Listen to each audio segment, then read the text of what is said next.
Hello friends, welcome to the ninth part of the topic preparation for civil engineering competitive exams and we are in the playlist named engineering mechanics जिसमें फिलहाल हम friction वाला topic देख रहे हैं और आज के लेक्चर में हम लॉज ऑफ स्टैटिक फ्रिक्शन और laws of dynamic friction in short laws of friction देखने वाले हैं. So quickly starting with the first one that is laws of static friction. But before starting with this हमने already study कर लिया है what is static friction and what is dynamic friction. The friction experience by body when it is stable, कोई भी body जब stable है तब वो जो फ्रिक्शन फोर्स एक्सपीरियंस कर रहा है उसे हम स्टैटिक फ्रिक्शन बोलते हैं. And friction experience by body when it is moving और इट इज इन मोशन, उस टाइम जो हमारा मूविंग बॉडी है वो फ्रिक्शन फोर्स एक्सपीरियंस कर रहा है उसे डायनेमिक फ्रिक्शन बोलते हैं. तो आज के लेक्चर में हम लॉज ऑफ स्टैटिक और laws of dynamic friction studies करेंगे. तो quickly starting with the first that is laws of static friction. तो स्टैटिक फ्रिक्शन के 5 लॉज है. What we need to remember, first is the force of the friction always acts in the direction opposite to which the body tends to move. तो यहाँ पे मैं figure इसका draw करता हूँ.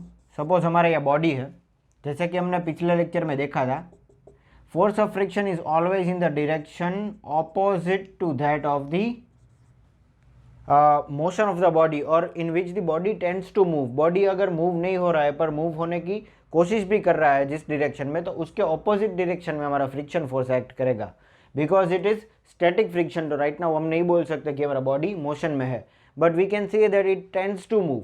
तो friction force is in the direction opposite to which the body tends to move. This is our first law of friction. I just remove this because मैंने यहाँ पे डायनेमिक फ्रिक्शन वाले मॉड्यूल में draw किया है, यहाँ पे जगह नहीं थी इसलिए. Then second law of static friction is the magnitude of friction force is equal to the applied force on the body. तो ये जो बॉडी हमने यहाँ पे ड्रॉ किया था,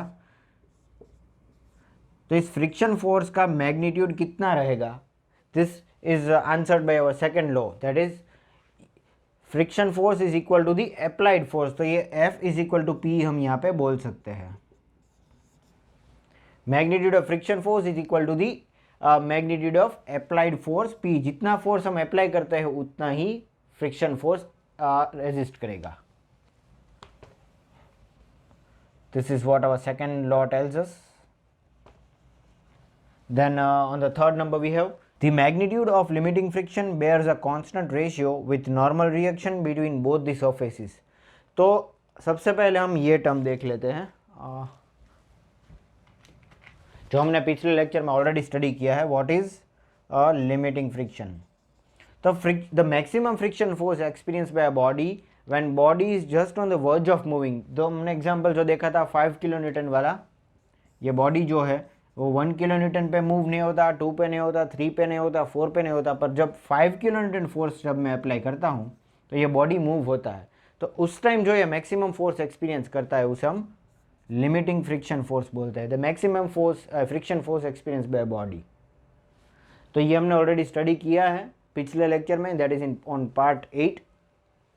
तो अब हम देखेंगे what the third law tells us regarding limiting friction. The magnitude of limiting friction bears a constant ratio. तो जो ये लिमिटिंग फ्रिक्शन है ये कांस्टेंट रेशियो रखता है इज इक्वल टू, सपोज ये K है constant, with normal reaction between the two surfaces. तो ये जिस सरफेस पे लाई कर रहा है उस पर एक रिएक्शन लगता है Rn. तो हम ये बोल सकते हैं F is equal to K into Rn.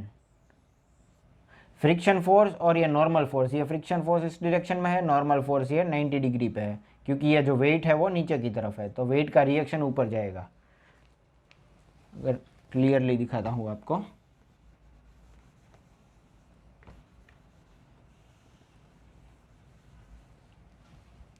ये है सपोज हमारा बॉडी, ये है उस सरफेस जिसके ऊपर ये लाई कर रहा है. नाउ इसका वेट जो है, इस बॉडी का वेट वो नीचे की तरफ जाएगा W. फिर ये वेट का जो रिएक्शन है, मतलब इसका अपोजिट डायरेक्शन में ड्यू टू ग्रेविटी जो रिएक्शन मिल रहा है वो है ये R एंड रिएक्शन. फिर ये जो फोर्स हम लगा रहे हैं वो P, और ये जो है वो फ्रिक्शन फोर्स है जो हमारा बॉडी एक्सपीरियंस कर रहा है. But right now we are talking about limiting friction. मतलब maximum friction force experience by this body. तो थर्ड लॉ जो बोल रहा है वो है the magnitude of limiting friction bears a constant ratio, मतलब ये एफ जो है वो कांस्टेंट रेशियो रखता है किसके साथ, with the reaction between the both surface, मतलब ये जो रिएक्शन है इसके साथ कांस्टेंट रेशियो रखता है। Then we'll talk about the fourth law. The force of friction is independent of the area of contact between the two surfaces.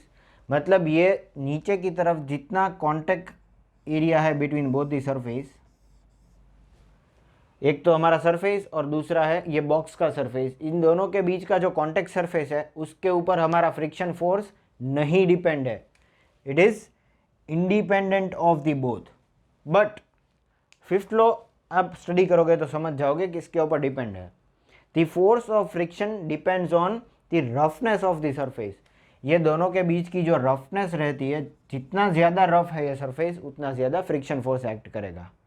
तो अब हम समझ चुके हैं फोर्थ और फिफ्थ के बीच में ये कॉन्टैक्ट सरफेस जितना ज़्यादा हो उसके ऊपर कुछ नहीं डिपेंड है, बट द रफनेस जितनी ज़्यादा हो उसके ऊपर हमारा फ्रिक्शन फोर्स डिपेंड रहता है।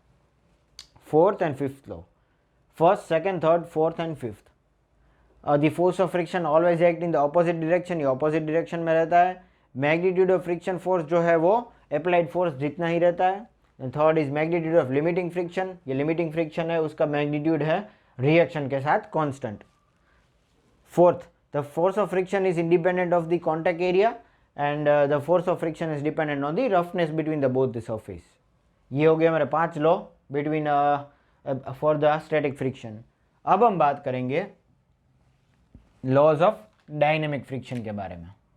जब भी कोई बॉडी मोशन में है तब फ्रिक्शन के लॉज कौन से है, उसे हम लॉज ऑफ डायनेमिक फ्रिक्शन बोलते हैं। Force of friction always act in the direction opposite to that of the motion of the body, तो it is similar to the first one. पर जब भी कोई बॉडी मोशन में है उस time friction force opposite direction में ही एक्ट करेगा जब वो when it was tends to move. So the force of friction always act in the direction opposite, opposite direction में ही act करेगा when it is in motion. Second is the magnitude of kinetic friction bears a constant ratio with the normal reaction between both the surfaces. तो ये हो गया इसका second, इसका third जो है वो सेम हो गया डायनेमिक के सेकंड में। ये जो फिगर हमने यहाँ पे ड्रॉ किया, F इज इक्वल टू के इंटू आर एन। ये फॉर्मूला फिलहाल हमें याद नहीं रखना, फॉर्मूला हम नेक्स्ट लेक्चर में देखेंगे सभी, but right now we are only concern with the concept, that is dynamics का सेकंड लॉ है वो सिमिलर है लॉ ऑफ स्टैटिक फ्रिक्शन के थर्ड लॉ के साथ। मैग्नीट्यूड ऑफ काइनेटिक फ्रिक्शन, ये जो काइनेटिक फ्रिक्शन का मैग्नीट्यूड है वो कांस्टेंट है नॉर्मल रिएक्शन के साथ। Now last law of dynamic friction क्या बोलता है, for moderate speed the friction force remains constant but slightly decreases with the increase in speed। मतलब हम एग्जांपल ले सकते हैं हमारी कार का, जब हमारी car moderate speed medium speed पे मूव करती है, हम ब्रेक मारते हैं तो आराम से कार स्टॉप हो जाती है। But when we are in speed, जब हम कार की स्पीड इंक्रीज करते हैं and we apply the brakes, तो ये सडनली कार रुकती नहीं है। This is due to this third law of dynamics, I mean law of dynamic friction. For moderate speed the friction force remains constant, जब ये box moderate speed medium speed पे move करता है तो इसका जो फ्रिक्शन फोर्स है वो कांस्टेंट रहता है। बट जब इसकी स्पीड हम बढ़ा देते हैं तो इसका फ्रिक्शन फोर्स कम हो जाता है, जिसकी वजह से हमारी कार या फिर ये बॉक्स जो है वो रुक नहीं पाता। For moderate speed the friction force remains constant but it slightly decreases, ये फ्रिक्शन फोर्स कम हो जाता है with the increase in speed, speed बढ़ाने से फ्रिक्शन फोर्स कम हो जाता है और इसीलिए हमारी कार या फिर ये बॉक्स नहीं रुकती। So friends, this was all about the 9th part of the topic engineering mechanics and second part of the topic friction. Friction में हमने इसके पहले लेक्चर में types of friction, definition of friction और लिमिटिंग फ्रिक्शन, ये सभी चीज़ें देखी थी। And in second part of friction आज हमने लॉज ऑफ फ्रिक्शन स्टडी की है। This is all for today. Wait for the 10th part of the topic engineering mechanics and third part of the topic friction. Thank you for watching.